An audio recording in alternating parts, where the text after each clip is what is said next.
Hi friends, कैसे हैं आप। चलिए, आपका स्वागत है हमारे यूट्यूब चैनल पे। और फ्रेंड्स, आज हमारा दूसरा बैच है, आज दूसरा क्लास है हमारा।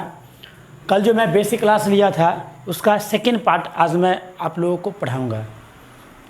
सो फ्रेंड, आप फटाफट आप लोग कॉपी कलम लेकर बैठ जाइए और बिल्कुल बेसिक से, मैं कल ही बताया था, बिल्कुल ही बेसिक से मैं आपको पढ़ाऊँगा। सो फ्रेंड, आप बिल्कुल तैयार हो जाइए और बिल्कुल अपने मन में बेहिचक जो डर है उसको हटा लीजिए। मैं बिल्कुल जीरो से पढ़ाऊंगा और बिल्कुल आसानी से सरल भाषा में आप लोगों को इंग्लिश सिखाऊंगा। और आज आपको बिल्कुल एहसास होगा धीरे धीरे करके, जैसे से आप क्लास में आगे बढ़ेंगे, हमारे क्लास को आप देखेंगे, आपको बहुत ही ईजी लगेगा इंग्लिश। तो फ्रेंड, चलते हैं। कल जो मैं आप लोगों को बताया था, सेंटेंस में 3 वर्ड होते हैं। एक हमारा हो गया सब्जेक्ट, दूसरा हो गया वर्ब और तीसरा हो गया ऑब्जेक्ट। सेंटेंस जो है ये 3 चीज़ को मिलाकर सेंटेंस बनते हैं। एक सब्जेक्ट, दूसरा वर्ब और तीसरा ऑब्जेक्ट। कोई भी वाक्य हो, कोई भी सेंटेंस हो, उसमें आपको ये 3 वर्ड्स मिलेंगे। ये 3 को ही मिला करके एक सेंटेंस तैयार होती है। तो चलिए, मैं आपको एक एक करके मैं इसके बारे में डेफिनेशन बतलाता हूँ। तो हमारा पहला है सब्जेक्ट्स, नोट करेंगे। ओके, तो फटाफट नोट करेंगे और समझेंगे सब्जेक्ट क्या है। सब्जेक्ट का मतलब होता है कर्ता। क्या होता है? कर्ता, मतलब करने वाला। जो हम किसी काम को कोई कर रहा है, जिसके ऊपर काम का बोझ हो, जिसके ऊपर काम करने की जिम्मेवारी हो, रिस्पॉन्सिबिलिटी हो, तो वो हमारा सब्जेक्ट है। जैसे एक उदाहरण में मैं इसका डेफिनेशन लिखाता हूँ, बिल्कुल सरल भाषा में आपको समझ में आएगी। लिखिए, हम जिसके विषय में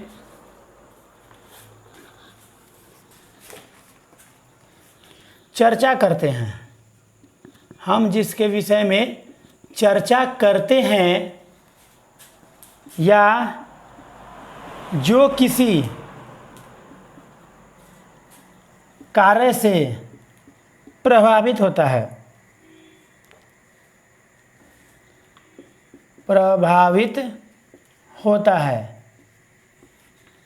तो वह हमारा सब्जेक्ट कहलाता है। क्या कहलाता है? हम जिसके विषय में चर्चा करते हैं, किसी के बारे में बोलते हैं या कहते हैं, या जो किसी कार्य से प्रभावित होता है, तो वो हमारा सब्जेक्ट कहलाता है। सब्जेक्ट मीन्स कर्ता। लिख लीजिए, सब्जेक्ट मीन्स कर्ता। जैसे एग्जाम्पल मैं लूँगा, India is my great country. India is my great country. Bharat हमारा एक महान देश है। तो ये क्या हुआ? ये फुल सेंटेंस बन गया। अब इसमें सब्जेक्ट कौन है? इंडिया। सब्जेक्ट कौन है? इंडिया। ये क्योंकि इसी के बारे में कह रहा है कि हमारा महान देश है। कौन है? कौन महान देश है? तो हमारा इंडिया महान देश है। महान ही इंडिया के बारे में कह रही है, और कंट्री कौन है? तो हमारा इंडिया है। तो ये दोनों जो है किसके बारे में कह रहा है? इंडिया के बारे में कह रहा है। यानी कि सब्जेक्ट हमारा ये हुआ, कर्ता हमारा ये हुआ। अब दूसरा, हम वर्ब की चर्चा करते हैं। मिटा दो इसे। अब सेकेंड में हमारा आ गया वर्ब। वर्ब क्या है? वर्ब का मतलब होता है फ्रेंड क्रिया। वर्ब का मतलब क्या होता है? क्रिया। क्रिया का मतलब काम करना। क्रिया मतलब काम करना। क्रिया मतलब वो क्रिया नहीं जो हम क्रिया खाते हैं, है ना, कसम लेते हैं, वो क्रिया नहीं। क्रिया मतलब काम। जैसे जाना, गाना, खाना, खेलना, पढ़ना, दौड़ना, क्या हो गया, गो, सिंग, ईट, प्ले, रीड, रन। तो देखिए आप इस पहचानने का एक और तरीका है, देखिए जितना भी क्रिया सब में ना लगा हुआ है, जाना, गाना, खाना, खेलना, पढ़ना, दौड़ना, सब में ना लगा हुआ है। तो हिंदी भाषा में आप समझ आइए कि जिसमें ना लगा हो वो क्रिया है ना। तो वही हमारा क्रिया को इंग्लिश में वर्ब बोलते हैं। गो, सिंग, ईट, प्ले, रीड, रन, है ना, जंप, ये सारे क्या है, टीच, ये सारे क्या है, हमारा वर्ब है, क्रिया है। तो आप क्रिया का डेफिनेशन लिखिए, ये मैं समझाने के लिए लिखा था। ओके, तो आप क्रिया का डेफिनेशन लिखिए कि क्रिया का डेफिनेशन क्या होगा। लिखेंगे वर्ब, जिस शब्द से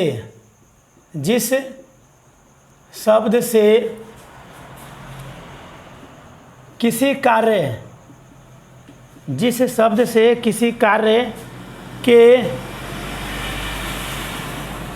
होने या करने का पता चले तो उसे क्या कहते हैं, वर्ब कहते हैं।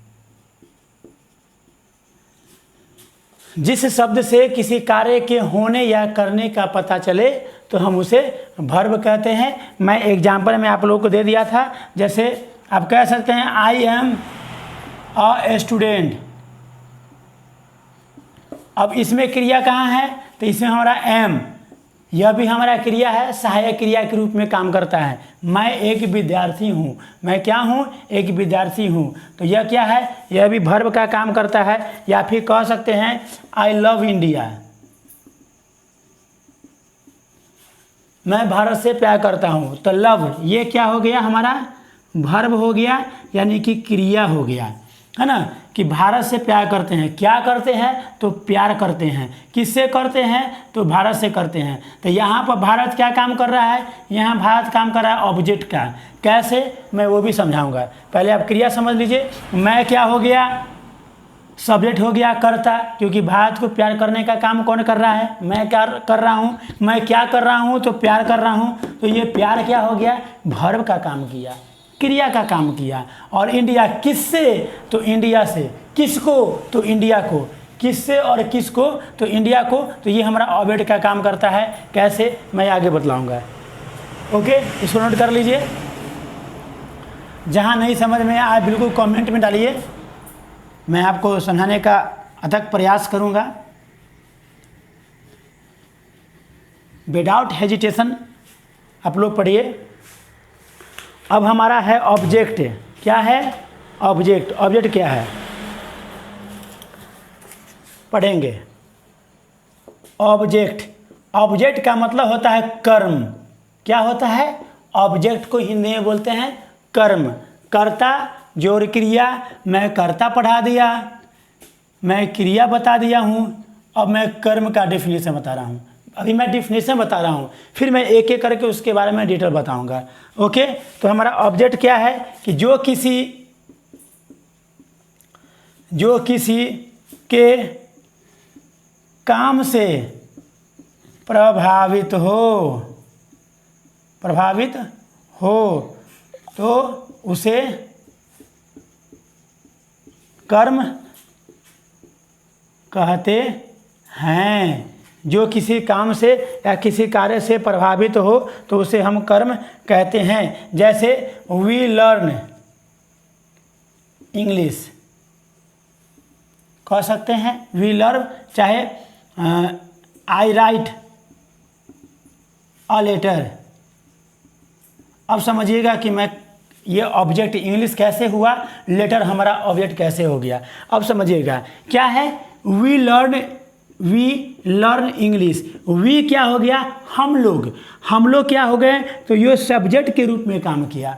किस रूप में काम किया, सब्जेक्ट के रूप में काम किया। वी लर्न, हम लोग सीखते हैं। क्या करते हैं, सीखना, सीखते हैं ना, तो ये क्या हो गया, हमारा वर्ब हो गया। अब समझिएगा, हम सीखते हैं, क्या सीखते हैं, व्हाट, व्हाट मीन्स क्या, क्या सीखते हैं, तो इंग्लिश सीखते हैं। किसको सीखते हैं, हुज, किसको, किसको सीखते हैं, इंग्लिश को। तो सीधा से आप माइंड में सेट कर लीजिए कि जब किसी सेंटेंस में अगर व्हाट और हुज का क्वेश्चन अगर बन गया तो समझिए कि उसमें ऑब्जेक्ट है। जिसमें व्हाट और हुज से क्वेश्चन उसका नहीं बना तो समझ जाइए कि वो हमारा ऑब्जेक्ट नहीं है। जैसे मैंने बोला कि वी लर्न इंग्लिश, हम इंग्लिश सीखते हैं, इसका प्रश्न क्या होगा, इसका क्वेश्चन क्या होगा। लोग क्या क्वेश्चन पूछेंगे जो आप ये जवाब देंगे। तो आपसे यही पूछेगा लोग कि आप क्या करते हैं, आप क्या करते हैं, व्हाट डू यू डू, आप क्या करते हैं, व्हाट लग गया तो मैं इंग्लिश सीखता हूँ। आप किसको सीखते हैं, तो मैं इंग्लिश को सीखता हूँ। तो ये हमारा व्हाट और हुज दोनों से हमारा प्रश्न बनती है। इसका मतलब है कि ये हमारा इंग्लिश क्या हो गया, यहाँ ऑब्जेक्ट का काम किया, कर्म का काम किया। क्योंकि सीखने का काम मैं क्या बताया कि जो किसी के काम से प्रभावित हो, काम से प्रभावित कौन हो रहा है, इंग्लिश। पढ़ने का काम का प्रभावित किस पे हो रहा है, इंग्लिश पे। किसको सीखा जा रहा है, तो इंग्लिश को। ये एक दूसरे से प्रभावित हो रही है, इसलिए यहाँ हमारा इंग्लिश क्या हो गया, ऑब्जेक्ट हो गया। ठीक उसी प्रकार आई राइट अ लेटर, मैं किसको लिखता हूँ, तो पत्र को लिखता हूँ। मैं क्या लिखता हूँ, तो मैं पत्र लिखता हूँ, मैं लेटर लिखता हूँ। तो ये हमारा लेटर क्या हो गया, ये ऑब्जेक्ट का रूप काम किया।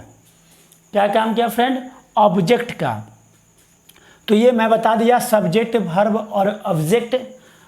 अब इसके आगे जो मैं आप लोगों को बताऊंगा अगला क्लास, ये बहुत ही इम्पोर्टेंट होगा, बहुत ही महत्वपूर्ण होगा। सो फ्रेंड,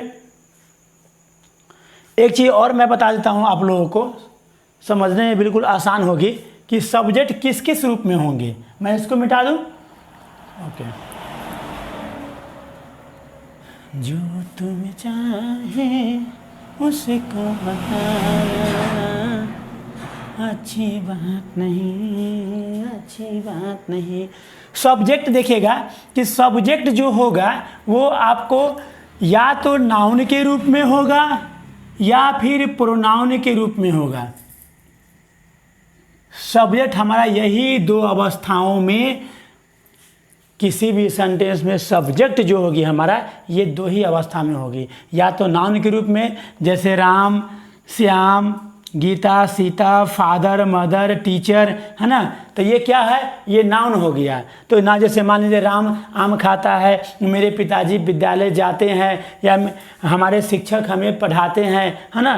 तो ये क्या हुआ, नाउन के रूप में। तो सेंटेंस जो है, सेंटेंस में जो हमारा सब्जेक्ट होगा वो या तो नाउन के रूप में होगा यानी कि संज्ञा के रूप में होगा, या फिर प्रोनाउन यानी सर्वनाम के रूप में होगा। और प्रोनाउन में क्या आएगा, तो I, we, you, they, he, she, it, इस प्रकार से प्रोनाउन के रूप में। अभी मैं थोड़ा देर पहले समझाया था कि मैं भारत से प्यार करता हूँ। हाँ, हम लोग अंग्रेजी सीखते हैं, तो हम लोग, तुम लोग, वे लोग, आप लोग, मैं, तुम, वह, राम, श्याम, गीता, सीता, हाँ, मोची, बारबर, कुछ भी हो सकता है। तो हमारा सब्जेक्ट जो होगा किसी भी सेंटेंस में तो नाउन के रूप में होगा या फिर प्रोनाउन के रूप में होगा। तो मेरे प्यारे दोस्त, कैसा रहा हमारा ये आज का टॉपिक क्लास 2। तो फ्रेंड, इसी प्रकार से और भी मैं बिल्कुल तैयारी के साथ मैं आप लोगों को और भी सरल भाषा में समझाऊंगा, ताकि आपके खोपड़ी में ये बिल्कुल सेट हो जाए और आसानी पूर्वक आपको याद हो जाए। सो फ्रेंड, मैं चाह रहा हूँ कि इससे भी अच्छा मैं आप लोगों को पढ़ाऊँ। तो इस चीज़ को, इस क्लास को कंटिन्यू रखने के लिए मैं आपसे एक चीज़ विनती करता हूँ, प्लीज़ हमारे चैनल को सब्सक्राइब करें, लाइक करें, शेयर करें, ताकि मेरा भी एक एक्साइटमेंट बढ़ेगा और मैं अच्छे से आप लोगों को बता पाऊँगा। Okay, bye.